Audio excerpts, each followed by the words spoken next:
उस किनारे पर जहां कच्ची सड़क कई जगहों से टूटी हुई थी और बरसात में कीचड़ से भर जाती थी, वहीं एक पुराने बरगद के पेड़ के नीचे मिट्टी और फूस से बनी एक छोटी सी कुटिया थी। लोग उसे मोहन का घर कहते थे। मोहन करीब 42 साल का दुबला पतला आदमी था। चेहरे पर धूप और मेहनत की लकीरें साफ दिखती थीं। नाम तो उसका मोहन था, पर उसके जीवन में सुख सुविधाओं का हमेशा अभाव रहा। पुराने धुले धुले मगर फीके कपड़े, पैरों में घिसी चप्पलें और आंखों में एक गहरा शांत दर्द, यही उसकी पहचान थी। वो दिहाड़ी मजदूर था। कभी ईंट भट्टे पर काम करता, कभी खेतों में कटाई, तो कभी गांव के चौधरी के पशु चराता। जो काम मिल जाए वही उसका सहारा था। उस दिन सुबह से ही आसमान का मिजाज बदला बदला सा था। दूर पहाड़ियों की ओर काले बादल उमड़ रहे थे। हवा में नमी थी और पक्षियों की बेचैनी साफ दिख रही थी।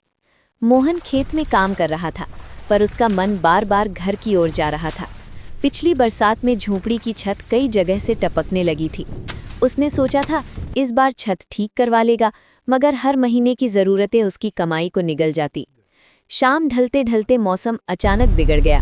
तेज हवा चलने लगी, पेड़ों की डालियां झूमने लगी और देखते ही देखते मूसलाधार बारिश शुरू हो गई।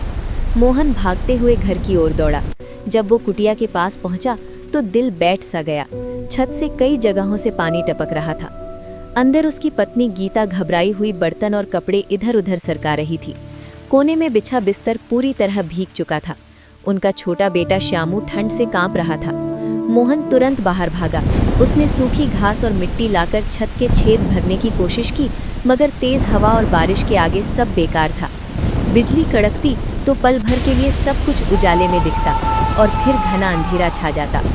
भीगते कपड़ों और कांपते शरीर के साथ वो अंदर आया, श्यामू को गोद में उठाया और आकाश की ओर देखकर बोला, हे भगवान, इस बार भी छत ठीक करवाने के लिए पैसे नहीं जुटा पाया। हर बार सोचता हूँ थोड़ा थोड़ा बचा लूँगा, मगर गरीबी हर बार जीत जाती है। उसकी आवाज़ में बेबसी थी। गीता ने पास आकर धीरे से कहा, आप यूं परेशान मत होइए।